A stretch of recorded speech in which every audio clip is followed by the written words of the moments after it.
With dozens confirmed dead, officials in Hawaii warned further casualties are expected as devastating wildfires swept through the island of Maui. From torrential rain and floods to searing heat waves, we take a look back at extreme weather across Europe this week.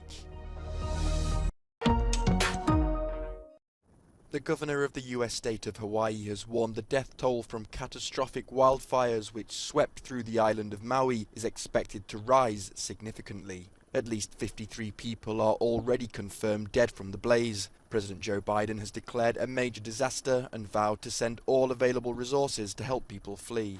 We're working as quickly as possible to fight these fires and evacuate residents and tourists.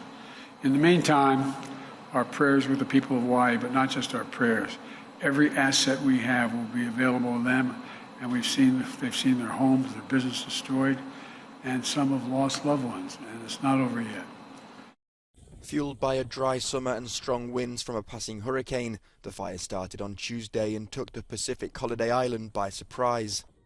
Thousands have been displaced, hundreds of buildings destroyed, and entire neighborhoods devastated.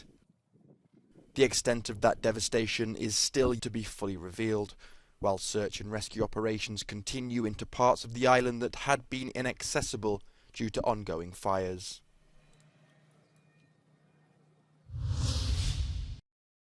In Norway, some 4,000 people have been evacuated this week from areas hit by Storm Hans, which caused major floods and damage.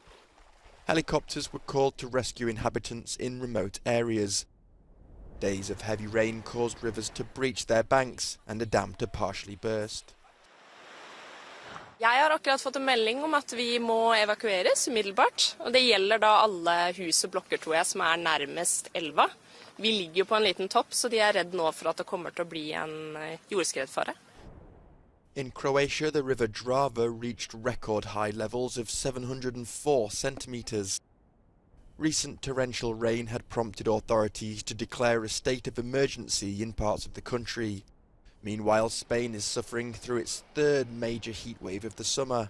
Temperatures climbed to a scorching 46 degrees Celsius in the eastern city of Valencia. Spain's meteorological agency this week warned the average temperature across the country could hit a 7-decade record.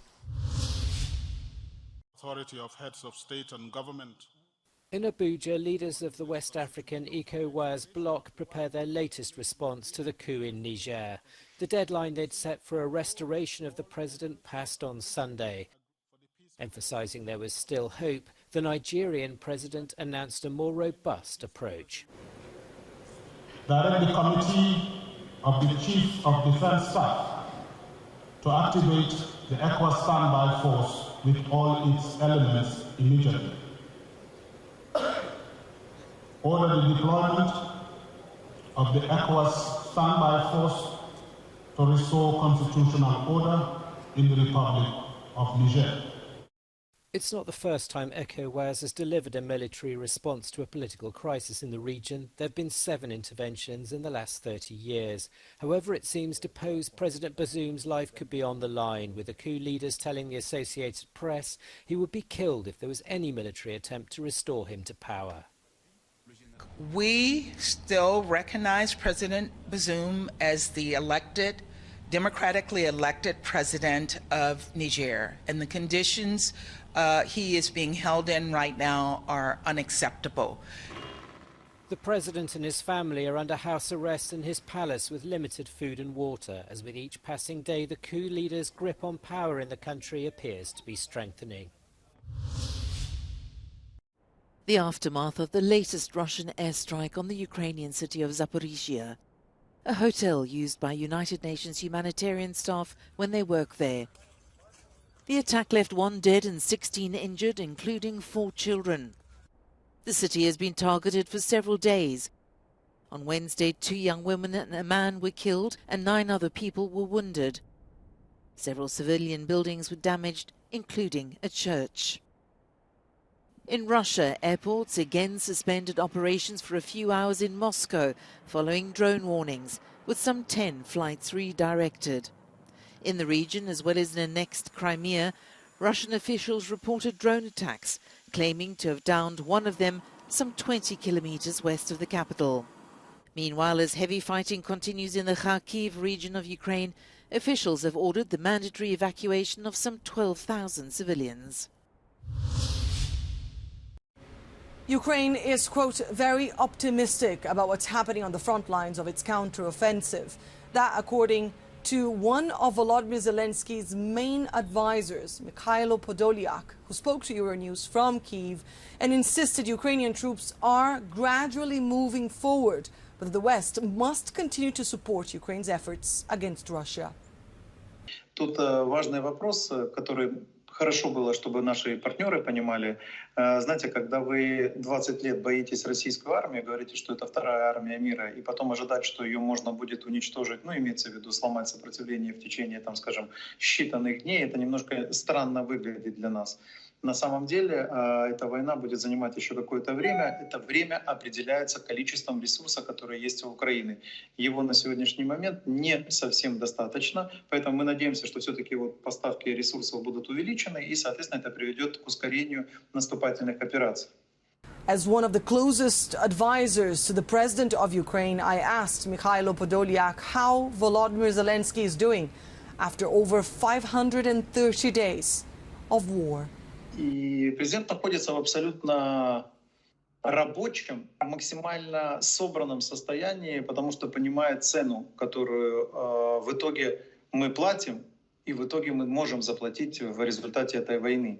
Но это фундаментальная для нас война, это исторический момент, и, соответственно, президент абсолютно точно понимает, на каком историческом этапе мы находимся. И, соответственно, он и отмобилизован максимально, и максимально погружен в войну, и тратит максимально все свое время на то, чтобы анализировать процессы, которые происходят во время войны, вести практически постоянно в режиме онлайн диалоги, и двухсторонние, и многосторонние, быть актуализированным во время войны, потому что он общается на внутреннем пространстве, в том числе с вооруженными силами, с бригадными командирами и так далее и тому подобное. Президент максимально погружен в войну и пытается найти решения оптимальные для правильной финализации этой войны.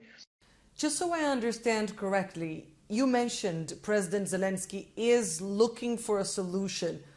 Would that include sitting at the negotiating table with Russia? Стол переговоров с кем? С теми, кто демонстративно убивают и хотят быть безнаказанными. Тогда вы должны сказать вопрос, вы готовы не наказывать за убийство? Вы готовы взять на себя вину за то, что мир останется с убийцами во главе другой страны? Поэтому переговорного процесса быть не может на сегодняшний день, потому что Россия не хочет переговорного процесса. Россия не хочет мира. Знаете, что подразумевается, когда Россия говорит о переговорном процессе? Россия хочет получить следующее. Она хочет резко снизить интенсивность войны, боевых действий. Она хочет сохранить линию разделения новую. Она хочет оставить свои войска на оккупированной территории, и она хочет таким образом заморозить войну.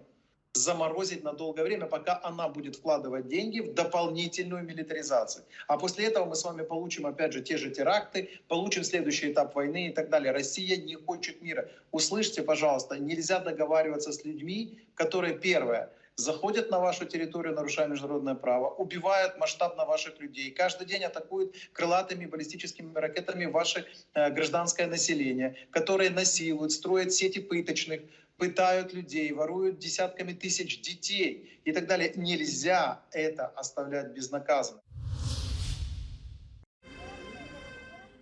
Residents of the small city of General Tashevo in Bulgaria turn out to show support for their mayor.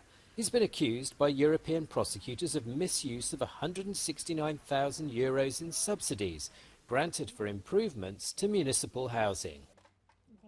After his release on bail, the mayor declared himself calm and ready to plead his innocence in court.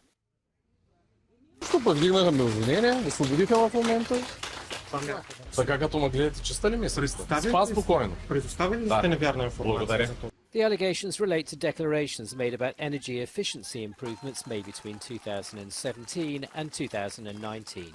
Изразяваме нашето несъгласие, но ще представим доказателства, когато му дойде времето. Dimitrov is backed by the Bulgarian Socialist Party, and with elections due next October, some supporters believe the legal process is politically motivated. Prosecutors investigating a fire at a holiday home in the eastern French town of Witzenheim say the building was unlicensed and didn't comply with the required fire safety standards. 11 people died in the blaze. Officials say the structure, renovated in 2019, has no legal existence and was not authorized to accommodate members of the public. It's officially classified as a stable topped by a barn. The holiday home was rented for the summer by 2 charities that take care of people with learning disabilities. A vacation home with more than 15 beds requires a permit and an official inspection. None of this was done at the property. Tunisia and Libya have struck a deal to resolve the issue of African migrants stranded at the border between the 2 countries. Officials in Tunis announced on Thursday that they'd agreed to share responsibility for providing shelter for those caught in the Rajidir desert. Witnesses and rights groups had reported migrants being driven there by Tunisian authorities and left to fend for themselves. Tunisia and Libya are major gateways for migrants and asylum seekers attempting perilous voyages to reach European shores. It's a liftoff. For the first time in nearly 50 years, Russia has successfully launched a mission to the moon. The Soyuz 2-1B rocket, carrying the Luna 25 craft, took off from Vostochny Space Center overnight. The lander will reach lunar orbit in 5 days' time, staying there for up to a week as it chooses the right spot to land. A Roscosmos source says it expects the lunar landing to take place around the 21st of August, with plans for the spacecraft to remain on the moon for a year.